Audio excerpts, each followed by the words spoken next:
Sometimes, when you play a game, you end up bashing your head against a wall trying to understand the game fully. And this is the first time playing through an RPG for review that I may have accidentally softlocked myself.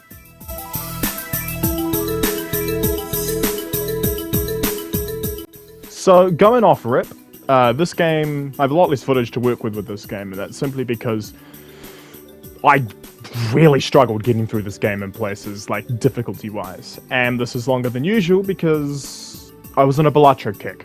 Sue me. But Drowning Sorrows 3, as a sequel to one of my favourite games on the platform, Ejuka Descending, kinda had a lot to live up to. And like Return of the Jedi compared to The Empire Strikes Back, it's good, but it doesn't quite swing with the bracket of its predecessor. So let's start with the good. Because despite how the title, thumbnail, and the intro there probably have seemed, I really like this game. Firstly, this is a Radley game, naturally.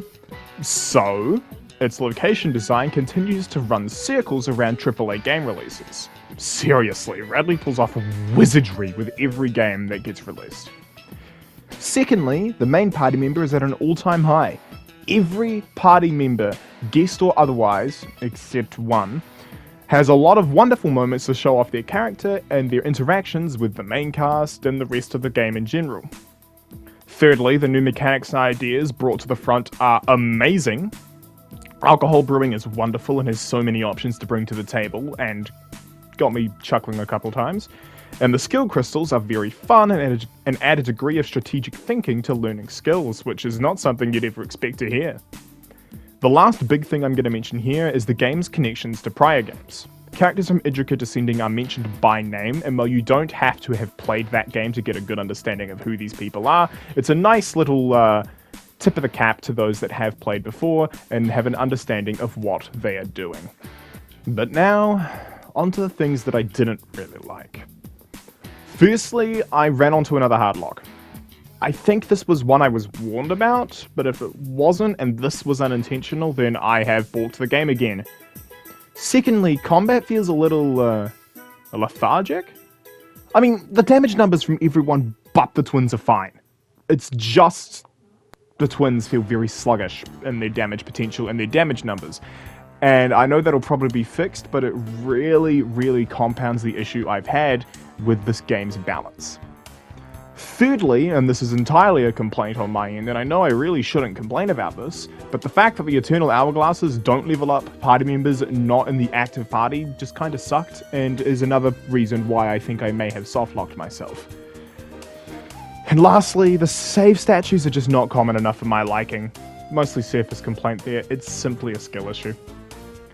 I really want to enjoy this game as much as I enjoyed Ejuka. I really do, and it's mostly there. This game feels like it's taking the best of Ejuka and making it better. I just keep tripping on the basics, and now I fear I'm not powerful enough to fight off the boat with the boys. So if I have to reset and do it all again, I will. It's just a bit of a pain in the neck.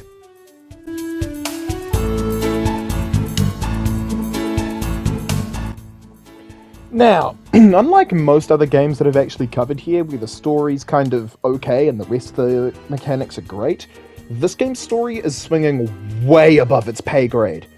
Seriously, Radley, the day your unmatched creativity and power can be shared to the wider world will be a very good day. Similarly to Quest of Erendia, I'd actually kill for the games in this series to be remade on PC, simply to see what more could be achieved giving unfeathered connection to the internet.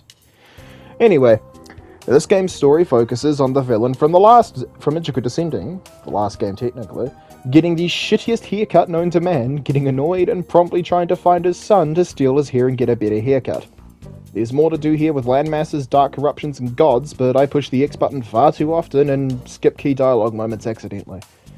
But the stuff I have read? Oh, it's really good writing. Absolute peak cinema here. I'll give story a 4 out of 5. I'm very eager to see more of it and what it entails, which is why it only gets a 4, but it's very good for what I've seen so far.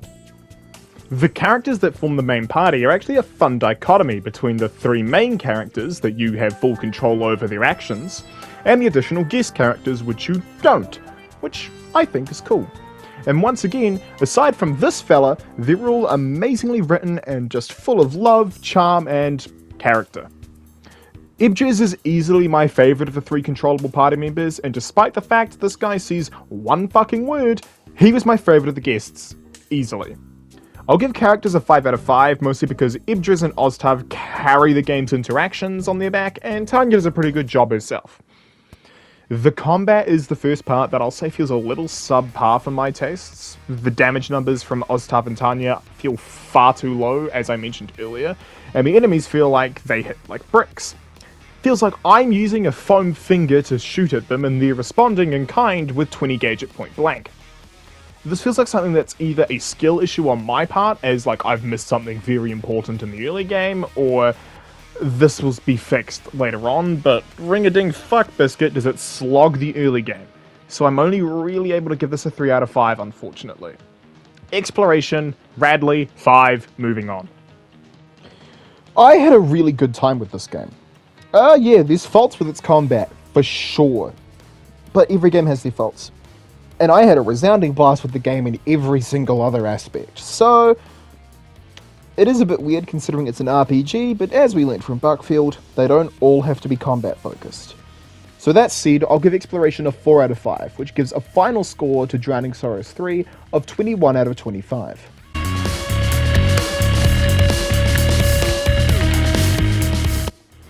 So, this is all out of order, I know, but before we run out and finish the video off, I'm going to kind of explain a bit more of the story and the like.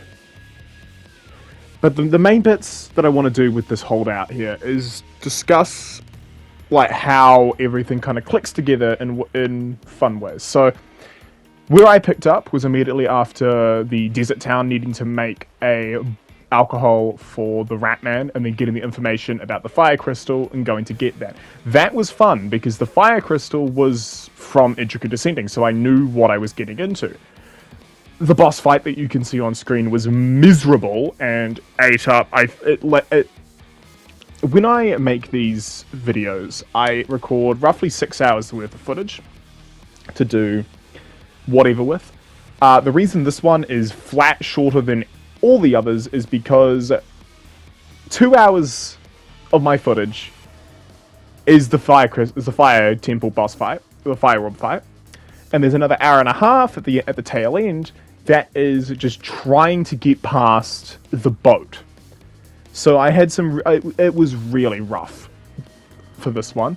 So that's why this video was so much shorter, was simply just because I didn't have anything. But after beating the fire orb, you kind of get yanked into a castle prison thing, and that also kind of stumped me for a bit until I just gave up and started banging on the gate more and got what I wanted out of it.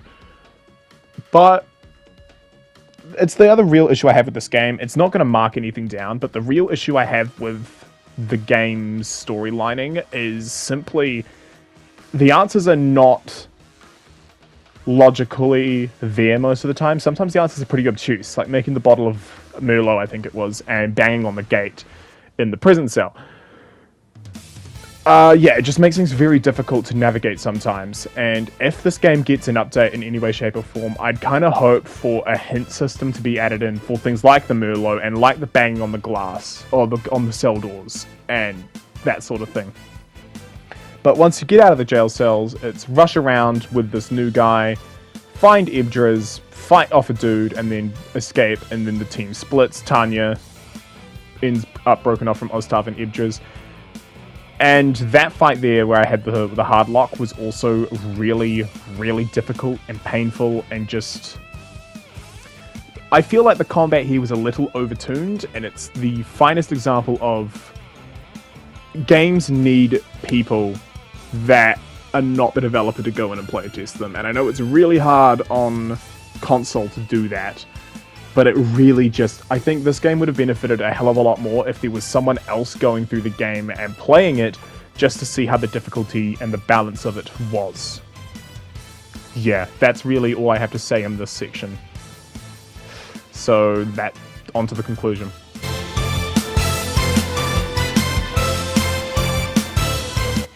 And so that's that. I'm really, really sorry if this isn't the review expected and that it is so much shorter than some of the other ones that I've done, but